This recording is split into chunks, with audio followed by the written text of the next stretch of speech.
here we are. We're going to the round one of the playoffs on our road to DeKalb. Shane, we're down to 5 weeks left in the season, albeit the most important 5 weeks of the season as we get to the win or go home mentality now. Yeah, we got 32 teams. Only one of them is going to end their season with a win on that big stage in DeKalb. The brackets are finally out. We've had some speculation. 1A turned out to be exactly what you thought it'd be. 2A realistically was one team off from it being exactly what we thought it would be. I mean, had the right 32 teams. Right, exactly. It was nice to see the IHSA was consistent from last year with Salt Fork going north to this year, Salt Fork going north. Yep. Ultimately affected all our teams and their seedings. Well, I mean, obviously not. Well, spread them out right, so they're not playing each other. There's so that helps not out. one single two-team matchup from the NUIC, which is great. That is great. I mean, if you look at, the matchups, the way they break down, the only section you have is in the Forreston quad right there, where realistically, I guess it's a small portion of the quad, but they're the only one in it from the NUIC. So as long as they come out of that, the rest of it should have a good potential possibility of possibly seeing 4 quarterfinal teams, and if that's the case, you're guaranteed. You're guaranteed a state champion. Yeah, I would say. I mean, not to be premature here, but I would say that it's highly possible to have that. My only concern would be up in that Anawan quadrant, whether that will take place or not. But the rest look to be fairly strong in NUIC favor there. Yeah, no, I definitely agree with Anawan sitting up there, taking on Orangeville in the first round, and then you got Dakota lingering potentially in the second round, or Princeville, because I could see that Dakota-Princeville game being relatively close, and obviously we'll break that down later. But Anawan right now is definitely the heavy favorite in that portion of the bracket. So, Class 2A, though, we did get West Carroll and EPC. EPC was able to avoid Sterling Newman, but they get rewarded with Gibson City, Melvin Sibley. Right. But West Carroll really got a good draw with Fieldcrest. I mean, Fieldcrest is going to be a tough team. Come out of a good Heart of Illinois conference.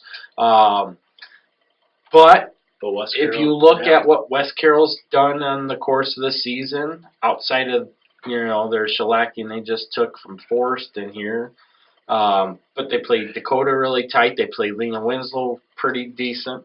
And then you look at Fieldcrest where, they've got 2 losses on the season, but really their only victory against a playoff opponent is Deer Creek Mackinac, the defending 2A state champs, who have stumbled in the last half of the season. Right, and not to go into too much of depth until we get to the matchup itself, but I mean West Carroll won't be shocking on. I mean, Forreston would do damage in 2A too. So, I mean, I don't think that West Carroll's going to see anything more than what they've already seen. Right, and I would agree with you there. So, but the other thing there too is they both line up in that same part of the quad, so they're in the same foursome. Yep.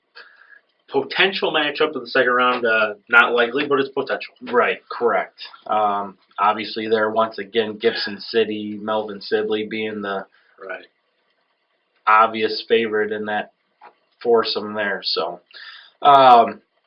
we'll get ready to talk about our playoff teams and the competition they're ready to face, and we'll get that started right now. All right, Shane, our first matchup is going to be, of course, in the 1A North, where we're going to start off, and we might as well start off with the number 1 ranked team and number 1 seeded team in 1A North, and that is going to be the Lena Winslow Panthers.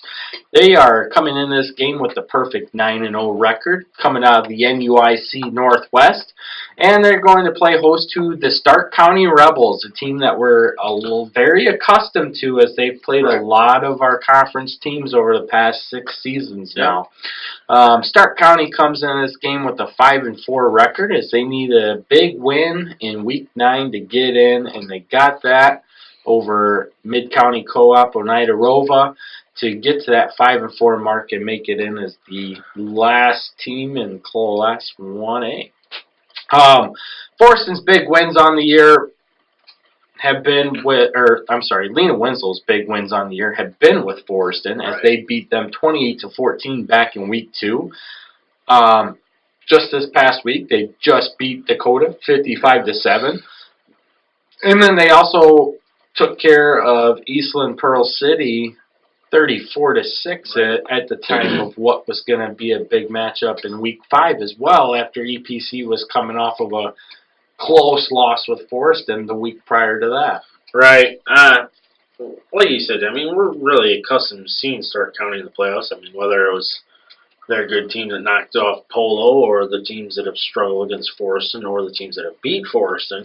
I mean, realistically, we're talking about Stark County at some point in the playoffs with an NUIC team by the time they're eliminated, or go to where they end up being. Right. The problem is, this year's Stark County team isn't as good as the years past, and Lena Winslow's rolling on all cylinders right now. I mean, you're looking at that 55-7 last night, and I mean that was a beatdown.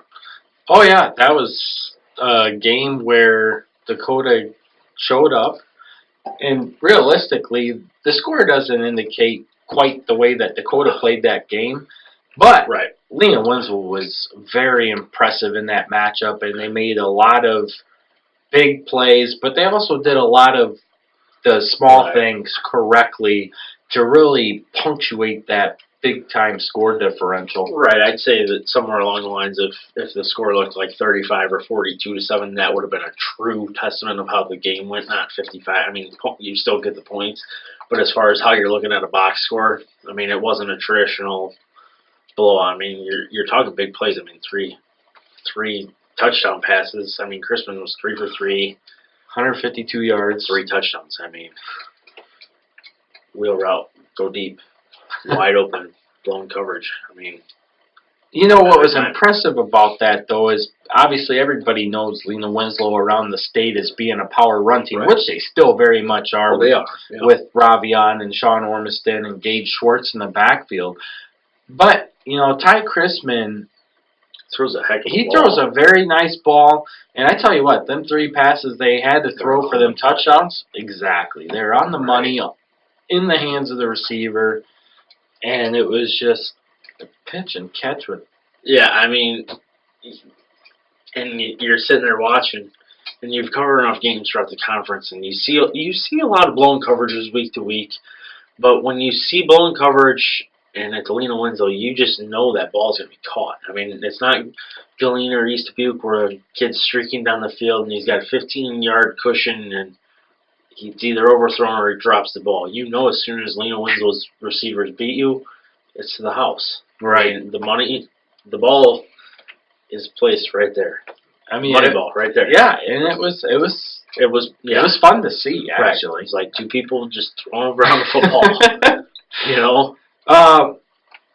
Breaking down some other things, though, Stark County, they have 4 losses. All 4 losses are to playoff teams, as they lost to Princeville, who will be taking on Dakota in the first round. They lost to Elmwood Brimfield, who qualified in the 3A playoffs. Anawan Weathersfield, who will be hosting Orangeville, and then Mercer County, who also was put into a win-or-go-home type situation in Week 9, in which they did the same thing that Stark County did. They won to get it. But you look at Stark County's wins, and that's where you start to think, okay, what have they really done? So, I mean, Stark County really doesn't have the pedigree of wins against winning competition. So, this matchup, I think it's going to be very easy to decide a winner, and I think the Panthers, playing in Lena, are going to have their way with Stark County this week. I mean, realistically, you look at everything.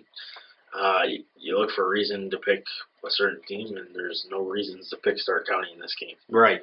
So this game has been scheduled for a 2 p.m. kickoff on Saturday, October 28th. So if you're interested in going, that's the game time information. The Milledgeville Missiles come in with the number 8 seed and a 7-2 record, and they will be playing host to the Tornadoes of Abingdon Avon, who also come in with a 7-2 record at the number 9 seed. Shane, Abingdon Avon comes out of the Prairie Land Black Conference. Milledgeville, obviously, out of our Northwest Upstate Illini Upstate Conference. You start to look at some of the things that Abingdon, Avon, and Milledgeville have done, and this looks like it could be a somewhat close, fairly contested ball game here. Yeah, I would say so. I mean, 7-2, 7-2. Milledgeville really playing that game with Stockton, you know, how things went there. And then the thing that concerns me with this, though, is the way that they showed up against Aquin last night. I mean, it's not at all what we anticipated. I mean, I knew some people had even picked Milledgeville to win, and I mean, a couple of weeks ago, I probably would have picked them too. But when we started breaking things down, we both picked Aquin to win. But you know, not by 38 to nothing. No, I mean, I think you picked six points. Yep. And I picked 2 or 4. I mean, I don't remember. I mean, it's close. Yeah. Not 38 or whatever. Was it 38? Yeah, it was 38. Yeah. Not 38 points. I mean, that's a huge swing there. Oh. But for Milledgeville, I mean, you're 7-2. I think, to be honest, Milledgeville can build here. I know that sounds crazy coming off that loss, but you're back to the playoffs. I mean, last year you were the 16th seed. You go to Marquette and you lose the way you did. I mean, yeah, it's heartbreaking loss, but you know now what to expect in the playoffs, and you can always use that experience going forward. Oh, definitely, and I think Milledgeville is going to have a good time as far as being able to host a playoff game. It's been a while since they've actually played a home playoff game. I think you got to go all the way back to 2008 when they were undefeated. When they were undefeated and lost to Stark County in the semifinals. Our beloved Stark County comes up again. Yep. But Abingdon comes out of that Prairie Land Black Conference, and they have big losses on the season. They lost to Farmington, who's in the 3A playoffs, and they lost to Knoxville pretty big, and they're in the 2A playoffs. Right. And realistically, their only win over a playoff team is with North Fulton, who we'll be talking about here in our next matchup. But North Fulton lost to Abingdon Avon 37-14. Right.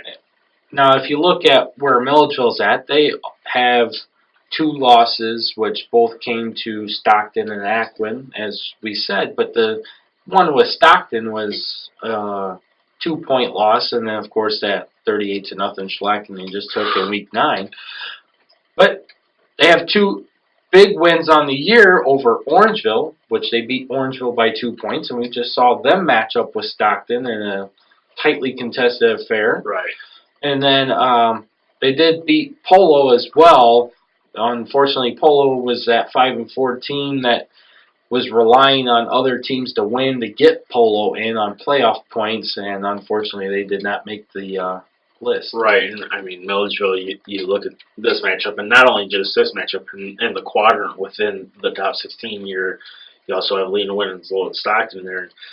You're looking at Milledgeville's breakdowns here, and the way their schedule is gone, you know, you're talking all those close games, and it just goes back to the sentiment that we've said for the last, you know, not 9 weeks, but I'd say the last 7 weeks, where you just had one conglomeration of teams in the upstate that could beat anybody on any given day. And, I mean, I would expect kind of a game similar to that this week.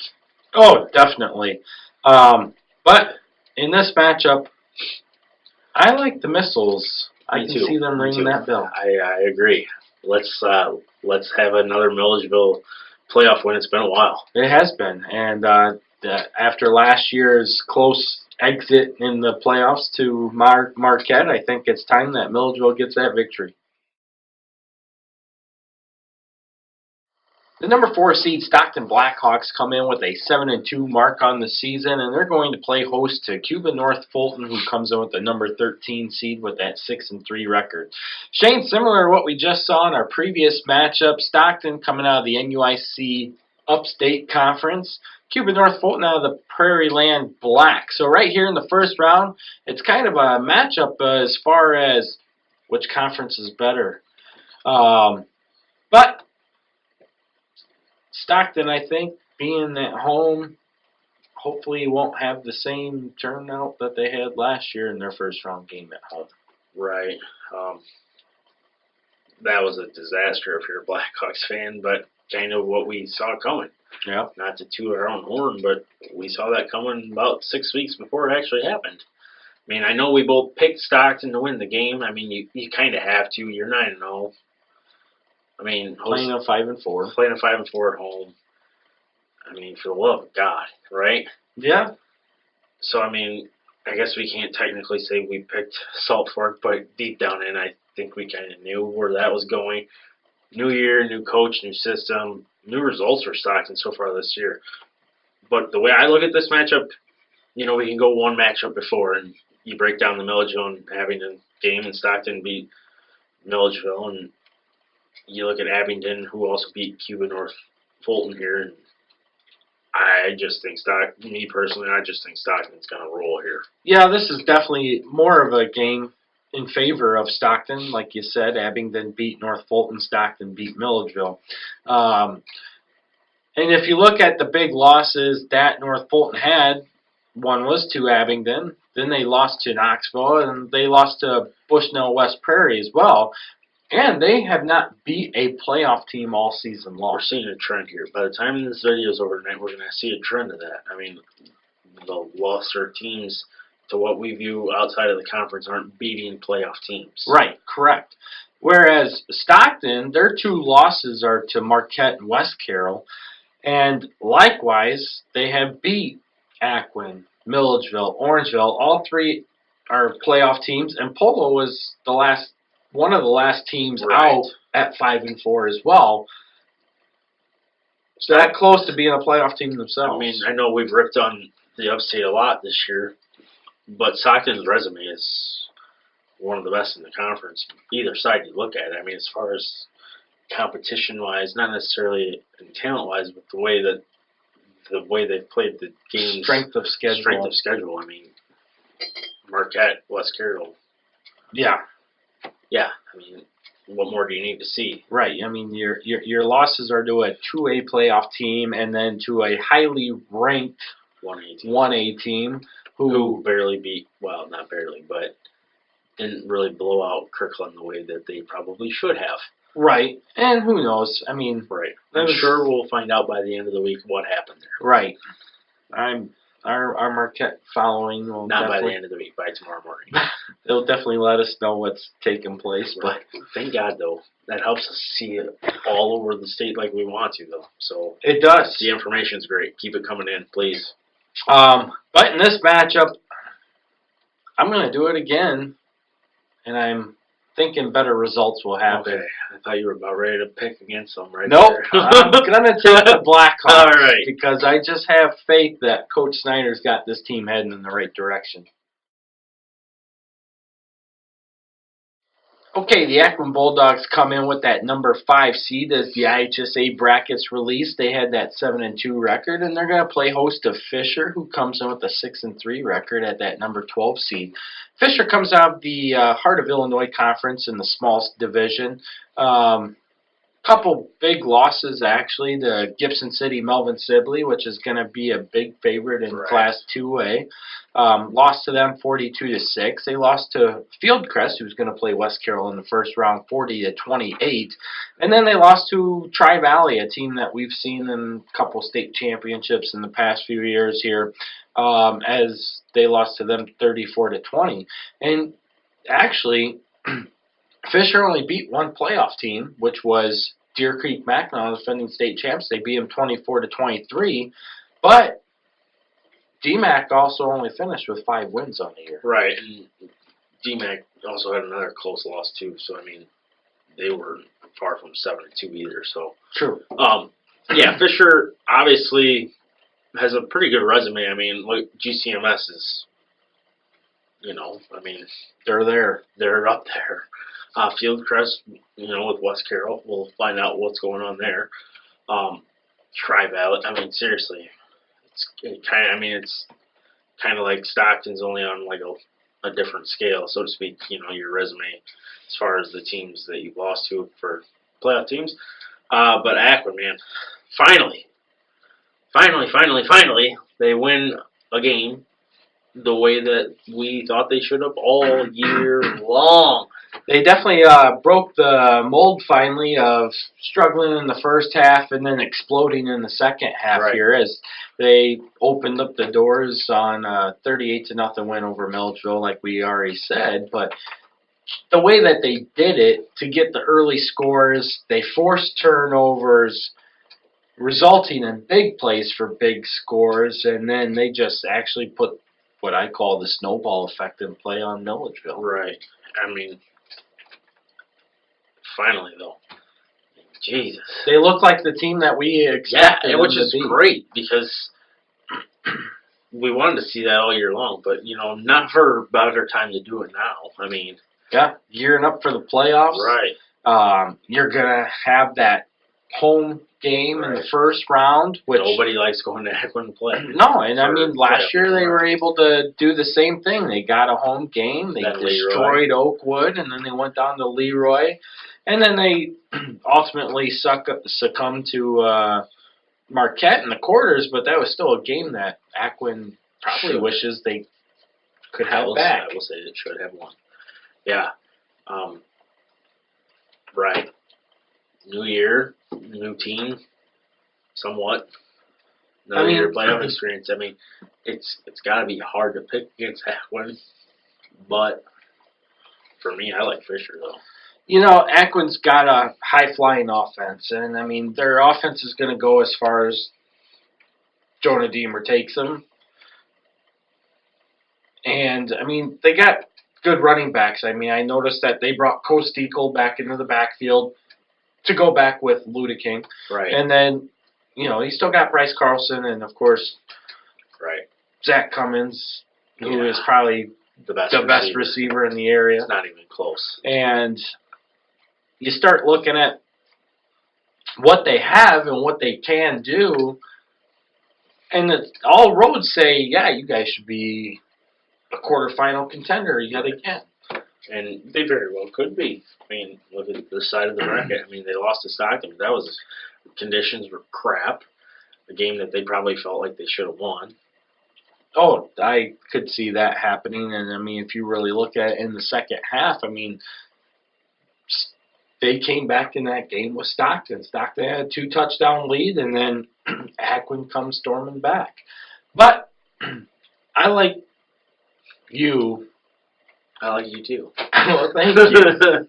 Like you, I like Fisher in an upset in this game. I just think that their body of the work and the type of game that they play is exactly the recipe to beat a team that Aquin is. Right, and I mean outside of the GCMS shellacking, I mean 12 to Fieldcrest, 14 to Tri-Valley. I mean that's not bad. Shane, the number 2 seed is Annawan-Wethersfield as the Titans come in with that 8-1 mark coming out of the Lincoln Trail Conference. And Orangeville comes in with a 5-4 mark as they come out of the NUIC Upstate. Orangeville's kind of had a couple goes here early in the season where they had a couple games that they probably, looking back, should have won now or could have won. Yep, exactly. Polo. Yeah, right off the bat. Even Milledgeville halfway through the season there. Exactly. Is another team that they definitely could have played with, did play with actually. Yeah, even played with Stockton last night. Yep. But you look at their 5 wins, and the only team that they've beat with a winning record is Kirkland-Hiawatha, and the Hawks are sitting at home watching the playoffs this year. Yeah, I mean, that's great though for Orangeville that they scheduled Hiawatha, because when Durand went with Co-op to the other side of the conference, I mean, that left a slot open on everybody on that team, on that side of the conference. And, Orangeville knew that they needed to find a team that would give them enough points. Had they win 5 games, that'll get them to the playoff points they needed. So, I mean, you schedule a team that should give you 5 points, but you also want to schedule a team that you'll probably beat. So, I mean, you're kind of walking that fine line. Can we beat them, but yet can we get enough points out of them? And, that ultimately ended up being what got Orangeville in. I mean, outside of obviously the games that they won. Right, correct. And you look at Anawan and Weathersfield, their only loss was a close one to a 3A team in Elmwood Brimfield, and they lost that game 30-22. But you start to look at their schedule and the teams that they beat. They beat Princeville, they beat Mercer County, they beat Stark County, and they beat Knoxville. All four of those teams are playoff teams. Granted, Mercer County and Stark County had to get in on win or go home games in week 9, which both of them did, so they both made it in. But you look at the scores, they only beat Princeville 14-6. They beat Mercer 28-14. They beat Stark 32-8, but that was also at the beginning of the season, and then they only beat Knoxville 14-8.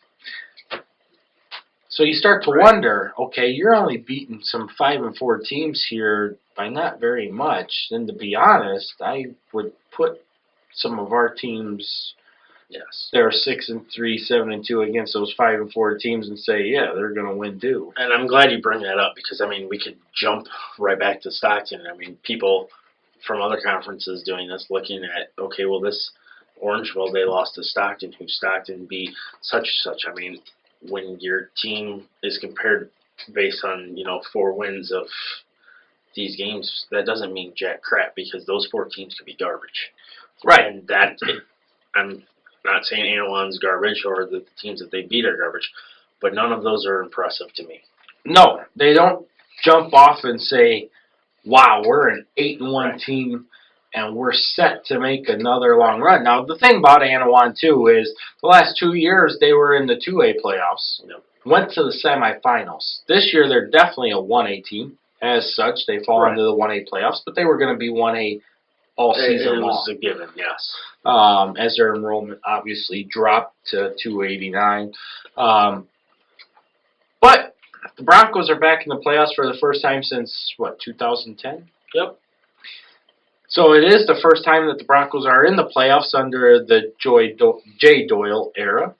And congrats to Coach Doyle and the crew and the boys for getting back into the playoffs. This is something that we were definitely looking forward to all season long. We predicted them to be in the playoffs at the beginning of the season.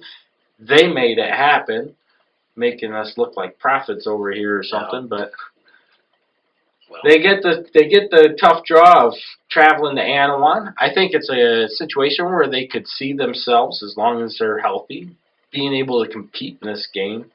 But I think the Titans are going to be the favorite, and that's my pick to win.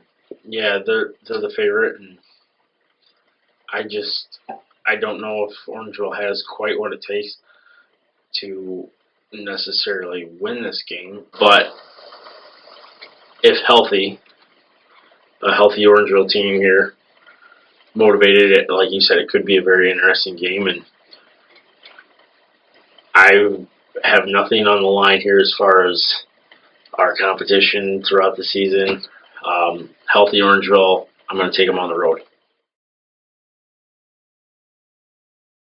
Shane, the Dakota Indians come in with the number 7 seed. This was a situation where we were kind of speculating, going back and forth, where the IHSA would draw the line at as far as separating north and south. And this one happens to benefit the Indians as they get away from Lena Winslow and Forreston for at least a few rounds, where if they were at the 8th seed, they would definitely have ran into Lena Winslow in the second round, especially the fact that they just came off of a 55-7 beat down. But here they are, number 7, hosting 7-2 team in Princeville as they come out of the Lincoln Trail Conference with the number 10 seed. Some interesting things about this one, and something that you actually pointed out to me, but Princeville has only given up 82 points on the season, so that's pretty impressive. And their 2 losses are both to playoff quality teams, rather close games actually, to Anawan Weathersfield 14-6 and Mercer County 26-13. Right, and if you break that down even a little bit further, those points, I mean, you're looking at 40 of the points are in their losses. That means in their 7 wins, they've given up 42 points. Right. That's pretty dang good. That is. But 6 points a game. then you can also look at who they're playing. I mean, you can say the same about Dakota if they played Dupac and Galena and East Dubuque every week. I mean, they're valid points to make. And it's funny that we got this matchup. I mean, last night, when Princeville lost to Mercer County, that's what began to set this all up. And if you're Dakota, you got to feel good about it. But because, I mean, after last night, you're looking for that one thing to make you feel a little bit better. I mean, you can say what you want. You're in the playoffs. You're happy. You're going to get a good, or you to beat Milledgeville had you played them. But then you're right back to there again. So, I mean, you're not feeling good long. This at least lets you get away from Lena Winslow. I mean, not that playing Forreston or potential quarterfinal matchups any better, but no. But it's not Lena Winslow. Like, you don't have to. I mean, it's been a while. It's not fresh in their mind playing Forreston right now. Right. They got a chance to build some momentum. Right. So, yeah, though. I mean, this game to me, I think Dakota has played tougher competition outside of Lena Winslow and Forreston. We have said that they are the best team in the NUIC outside of those, and on our bracket, we've all agreed that Dakota will play with every one of those teams except Lena Winslow and Forreston. So, I mean, if you want to be second loser, so to speak, I mean, that's a bad term, but that's where I see Dakota in that field of 16. Well, it just comes down to, one of those things where you see where Forreston and Lena Winslow truly are in comparison to the rest of the field. Right. And to be honest, I mean, you look at Lena Winslow's bracket, if they don't make the semifinal, something went wrong. Right. Well, and not only that, but something to break it down even a little further, most years, if Dakota wants to get where they want to get, I mean, this year you will have to beat both of them. Whereas most years, you get an earlier match, second or quarterfinal round, or not semis, but second or quarterfinal round where they're beating up on each other, and then you only have to beat one. But if they want to get to where they want to go, you got to beat both of them, which highly unlikely at this point. Right, exactly. And then, okay, so you were talking about Princeville, 82 points given up, 40 points in their losses. But you take a look at the fact that they lost to Mercer County here in Week 9, a team that was 4-4 on their playoff deathbed, basically. Yeah. Had to win to get in, playing a favorable Princeville team, and Princeville lost by 2 scores. Yeah. So, the Lincoln Trail, obviously, outside of Stark County, Stark County's the only team from the conference that's been to state. And Juan Wethersfield has had 2 nice playoff runs to the semifinals in Class 2A. But it has not been to the level of play that we see week in and week out in the NUIC. I like Dakota at home. Yeah, me too. Forreston Cardinals, the defending state champs, are getting ready to get things rolling. They come in with the number 3 seed, 8-1 record, and they're playing host to the number 14 seed in Salt Fork. The Storm come in with a 5-4 record out of the Vermilion Valley Conference. And their 4 losses are to some pretty good playoff teams. Eureka, Watseka, Westville, Bismarck-Henning.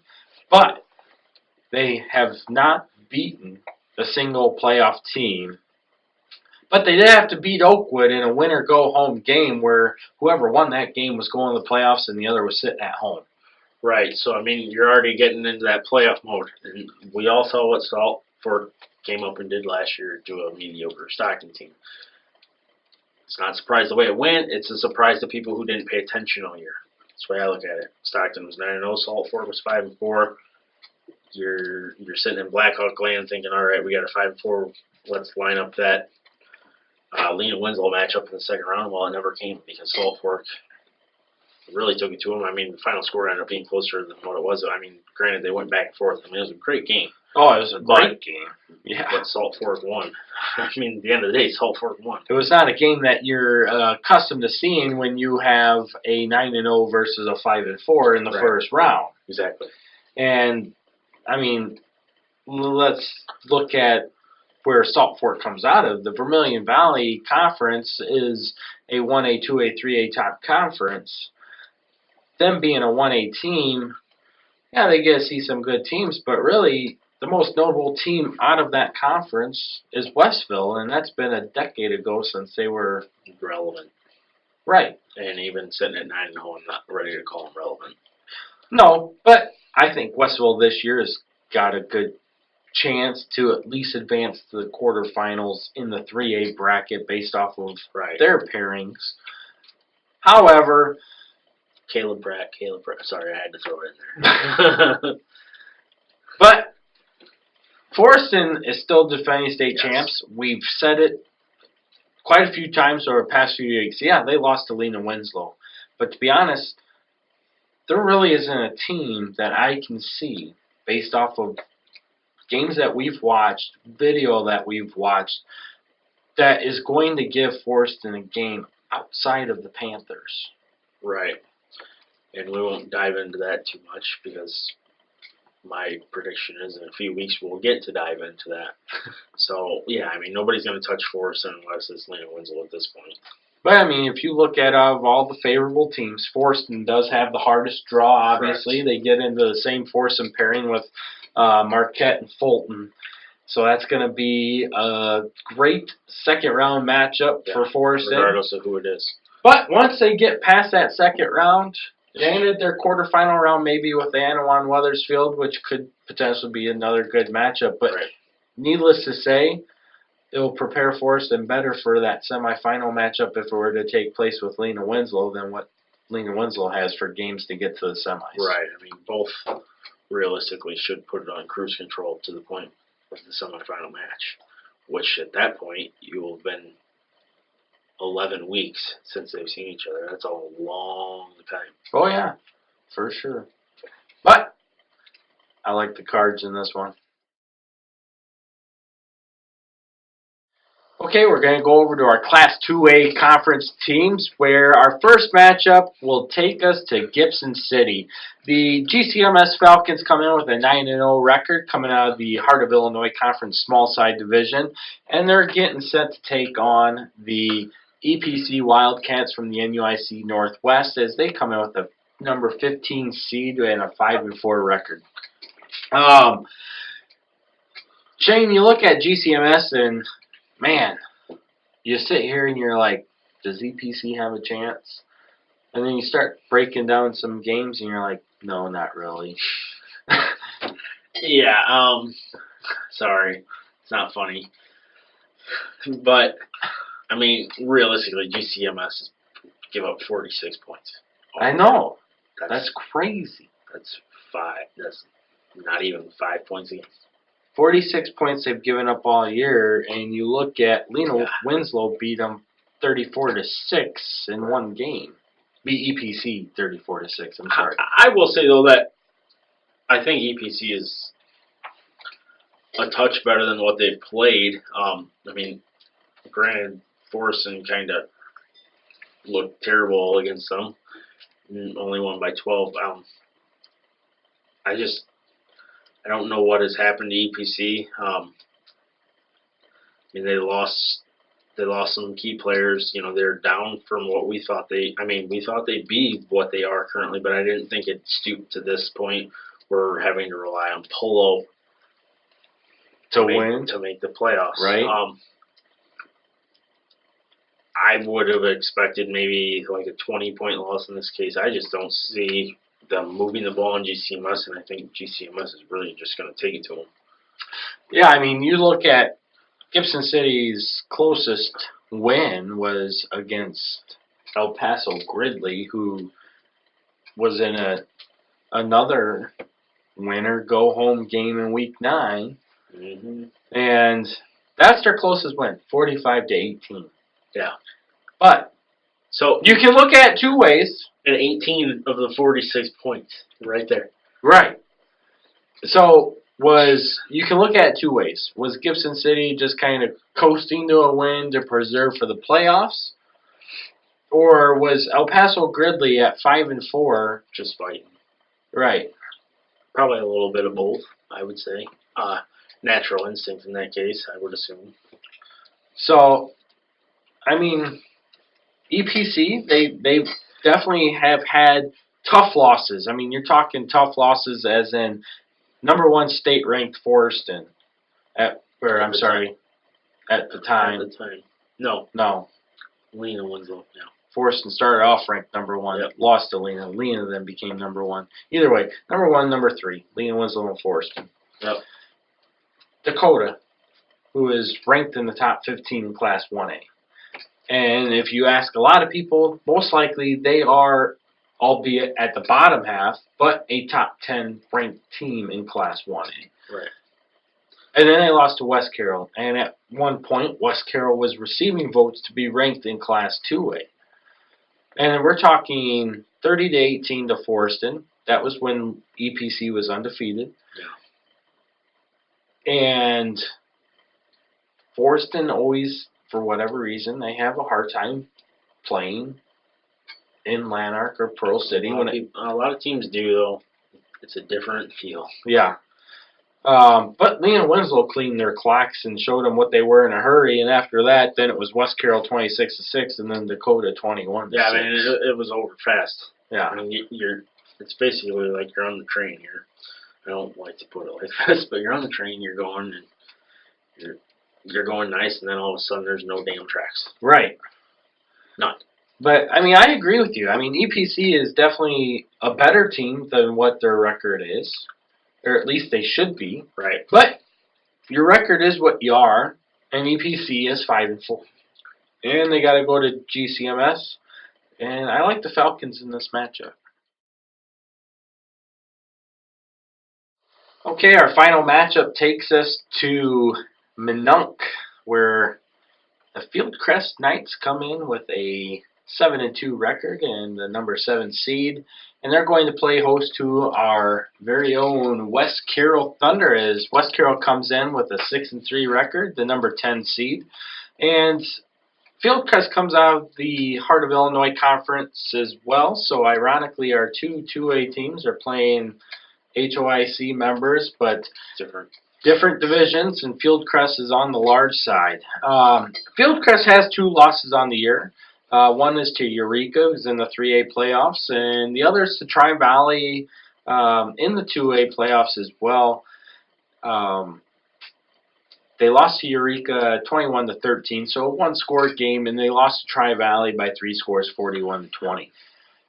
Their biggest win, however, is against the defending state champs in DMAC, which was 29-28, and DMAC's definitely nowhere near the team that they were last year.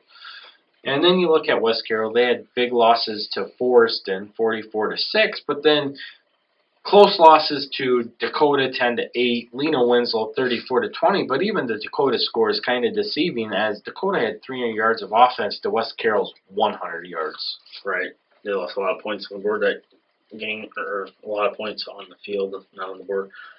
West Carroll, is still, though, probably the 4th best team in the conference-wide. You wonder what you're going to... Well, they have to be. Right. They beat the conference champ on the other side. I mean, yeah. But anyways, it's nice that West Carroll's back to this point. I mean, it's what we kind of envisioned coming to fruition. And that's one of those things. I mean, Coach Lightson's done a great job down at West Carroll. He's had to rebuild a program that was basically in turmoil between Savannah and Mount Carroll, right, just doing what a lot of towns do, beating each other's heads. And he's finally getting them into the direction where they seem to be more united. They're more behind each other. Right.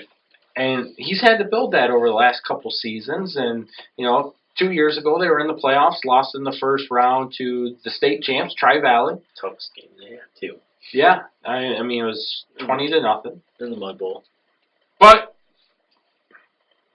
West Carroll then came back last year, and they were a better team than their 4-5 record. There's no doubt about that. They got off to a slow start in the first half. Yeah. And then started to turn it on in the second half, where this year they were more consistent throughout the entire season. Yes. I mean, Their losses are to the 3 teams that are better than them. They didn't lose to anybody that was worse than them. I mean, that's a big thing for West Carroll moving forward, and not only that, for this year, too. So, I mean, you've seen that over the years where they might have lost a game to a team that wasn't as good as them. Like you said, they've been consistent, though. Yeah, definitely. And, I mean, they got the big win over EPC, and I'm not going to count the 2015 season because everybody beat EPC in 2015. Even But Peck put up 20-0 on EPC. So, but that was, one of those games where they had to play with one of the power teams, and they finally did it. right. And not only did they do it, they did it emphatically. Right. And, I mean, exactly. it was just game, set, and match. In this game, I think this is going to be one of the better first-round matchups there are in either Class 1A or 2A. And I know we were talking a little bit before we came on air about this matchup, and I think we're probably in agreement here, but I like the Thunder in this matchup. I do, too. And, you win, all roads point to home against GCMS in the second round. So, but you got to do your part and take care of Fieldcrest first. That's right, and, maybe by chance, maybe you get EPC in another rematch. Okay, so that gives you a look at our Class 1A and Class 2A NUIC matchups going into the round 1 of the playoffs. Don't forget to subscribe to our YouTube videos. Just hit the subscription button right there. From there, you can hit the bell next to it. That way you can be notified for all of our updates. Shane, as we get going, you know we have to do this. But it's coming. I feel it. It's coming. Who's your pick for 1A North and 1A South to represent each side at the state finals in DeKalb? 1A North will be Forreston. 1A South will be Athens. And my pick is going to be Forreston versus Tuscola. So who do you pick to win? I think we're in agreement. Forreston going back-to-back. Forreston going back-to-back, which if that does happen, is going to be the first time ever in conference history that we have back-to-back champions by the same team, I should say. Right. Because the conference has had back-to-back champions, just not the same team doing it. All right, how about Class 2A? 2A, you ready? I'm ready. Rockridge versus Maroa, but I want to point out I only want Rockridge if Sterling Newman beats Aurora Christian. If Aurora Christian beats Sterling Newman, I'm not taking Rockridge. I know you can't go back, but that's how I got to Rockridge. There you and go. Maroa is Maroa. Yeah. All right. Let it ride. My 2A bracket, I am going to go with Aurora Christian in the state final game, also against Maroa Forsyth. So, pick to win? Rockridge. Aurora Christian is my pick to win. So, what we'd like to do, I'd like to give a big shout out to the people that helped us build the brackets for our playoff show. I'd personally like to thank Doug Ward. Although he's all the way down in Westville, me and him communicated through the majority of the night for over 4 hours to try and build the brackets. The morning. Yeah, 4 in the morning. And actually, we were able to go through 1A through Class 4A to make sure that we were solidified in our 1A and 2A brackets. So, appreciate all the help. It was a lot of work and a lot of fun. But here we are. We're on the road to DeKalb. Yeah, finally. But realistically, once the games really start going, 9 weeks flies by. Seems like yesterday we were doing our conference outlook, so to speak. So 9 weeks later, here we are. I know. Finally. We're here. Some weeks have gone by faster than others. Yes, this is true, and they usually do. But, once you get to the Saturday afternoon games, right, it definitely goes a lot quicker. And, of course, we'll get the time change in there soon, and so the evenings come a lot quicker as well. And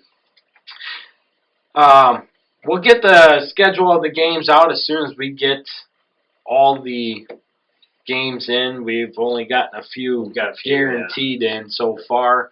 So as soon as we get those game times for either Friday or Saturday, I'll let you know via Twitter and Facebook. So that's the end of our first round segment.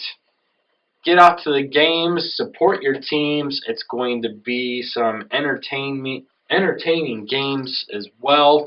Hopefully all in the the NU, 1A yeah. bracket, the NUIC prevails. And hopefully 2A too, but yeah. Yes, 2A as well.